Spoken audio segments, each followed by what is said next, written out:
Dear students, now we are going to an important theorem. So which deals with a result, that is, there are no primitive root mod 2 power alpha. There does not exist, or yes, there does not exist a primitive root. There are not primitive root mod 2 power alpha. For alpha greater than or equals 3.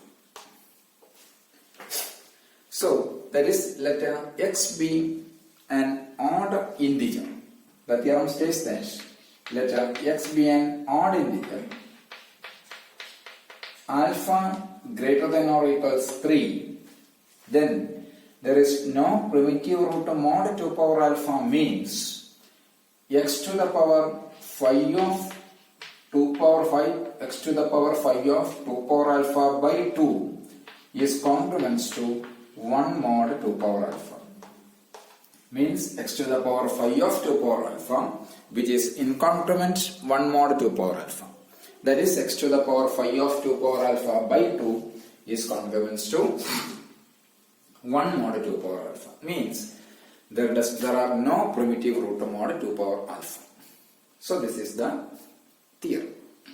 How to prove this one? The proof is done by induction hypothesis. There is first alpha equals 3. When alpha equals 3, first case alpha equals 3.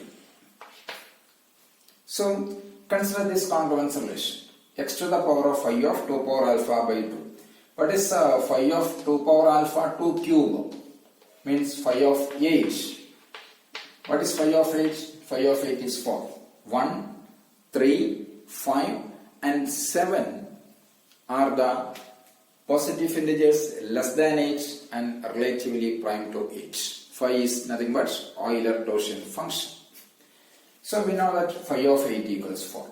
So come to this congruence relation. The congruence relation deals with x to the power of 5 of 2 power alpha means 4 by 2, that is 2.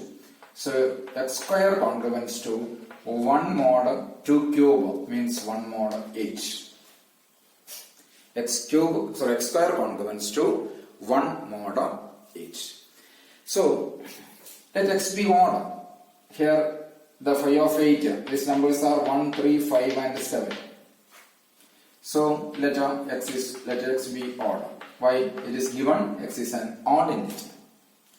X odd means, what is x? X equals some 2k plus 1. This is an odd integer. X equals some 2k plus 1. So what about x square? X square equals some 2k plus 1 whole square. 2k plus 1 whole square is 4k square plus 4k plus 1. That means x square equals, here 4k is common, take it outside. So 4k into k plus 1 plus 1.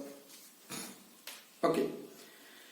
But we know that k into k plus 1 is always even for any k, any positive integer k. So k into k plus 1 is always even. K into k plus 1 is even. So let it be 2r. Suppose k into k plus 1 is even. So let it be 2r. This becomes x square equals 4 into k into k plus 1. 2r. Means 4 into 2r means 8r plus 1. That means x square congruence to 1 mod 8.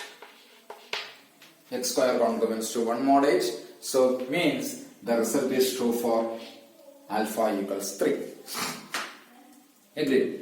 When alpha equals 3, directly we know that x square congruence to 1 mod 8. So when x is an odd integer, then x is 2k plus 1. So finally, after this rearrangement, we know that x square equals some 8r plus 1. This should imply x square congruence to 1 mod 8. So the result is true for alpha equals 3. Agreed? Now for induction, suppose the result is true for alpha. Now the next case is the result is true for alpha. Result is true for alpha means true for alpha. That is, by theorem, x is an odd integer. X is an odd integer. Then x to the power phi of 2 power alpha by 2 is congruent to 1 mod 2 power alpha. For induction hypothesis, first we prove the result is true for alpha equals 3, and next we assume that the result is true for alpha. This is our assumption. Assume the result is true for alpha. That is, for any odd integer x to the power phi of 2 power alpha by 2 is congruent to 1 mod 2 power alpha. Now, for induction, it is true for, we have to show that the result is true for alpha plus 1. Okay, so it is given, we know that according to the hypothesis, or sorry, by your assumption, x to the power of phi of 2 power alpha by 2 is congruent 1 mod 2 power alpha. Means this gives 2 power alpha must divides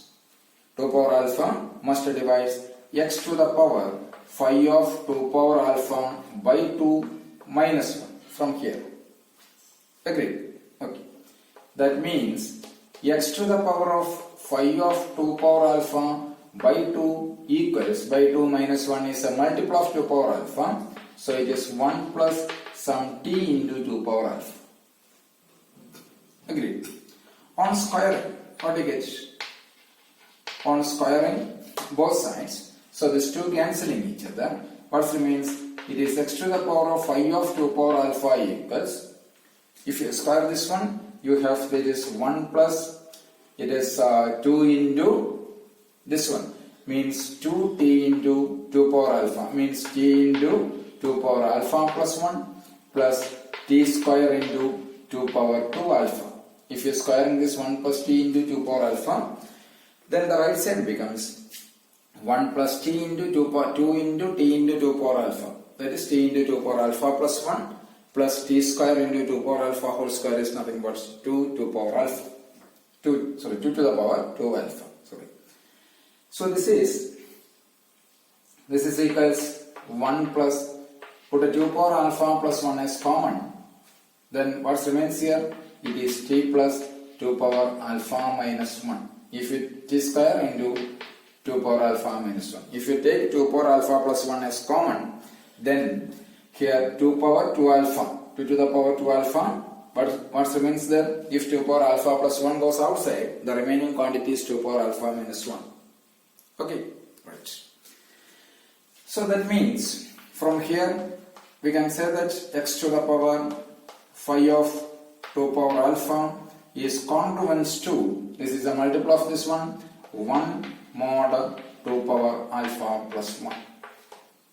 Agree? Okay. X to the power of phi of 2 power alpha is congruent to 1 mod 2 power alpha plus 1. We know that 2 alpha greater than or equals 2 alpha always greater than or equals alpha plus 1. Agree? So phi of 2 power alpha greater than phi of 2 power alpha congruent to 1 mod 2 power alpha plus 1. But we know that since phi is an Euler-Taussian function, what is phi of p power alpha? Phi of p power alpha is p power alpha minus p power alpha minus 1. That's a non-result. Phi of p power alpha is p power alpha minus p power alpha minus 1. If p power alpha is common, it is 1 minus 1 by p. So phi of p power alpha is p to the power alpha into 1 minus 1 by p. Agreed? For any prime p. So what is phi of 2 power alpha? It is, instead of p here it is 2. So it is 2 power alpha into 1 minus 1 by 2. 2 power alpha into 1 minus 1 by 2 is nothing but 2 power alpha minus 1. Okay. It is 2 minus 1, 1 into 2 power alpha by 2, nothing but 2 power alpha minus 1. That is phi of 2 power alpha. That's one result. Phi of 2 power alpha equals 2 power alpha minus 1. Agreed? Moreover, what is phi of 2 power alpha plus 1? phi of 2 to the power of alpha plus 1, since 2 is again a prime, it is 2 power alpha plus 1 into 1 minus 1 by 2 equals, which is 2 power alpha.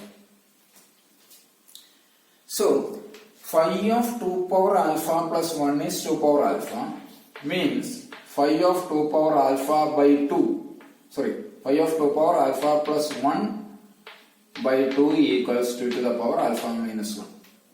Okay, phi of 2 to the power of alpha plus 1 is 2 power alpha. Then if you divide both sides by 2, so it is phi of 2 power alpha plus 1 by 2 is 2 power alpha minus 1. That means from here both right sides are equal. So phi of 2 power alpha and phi of 2 power alpha plus 1 all by 2 are same. Agreed. Therefore, but we have found x to the power of phi of 2 power alpha congruence to 1 mod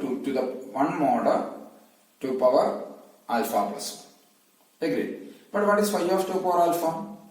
Which is same as phi of 2 power alpha plus 1 by 2 from here.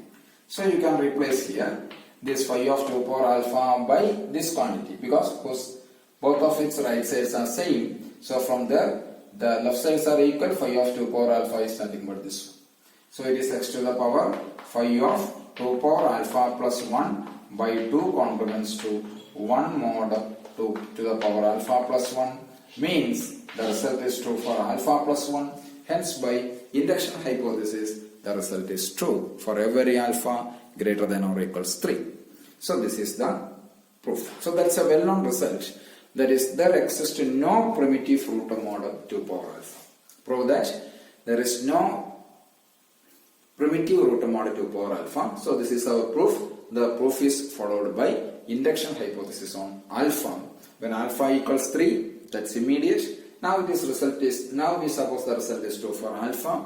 Then after some modifications, we can show that the result is true for alpha plus 1.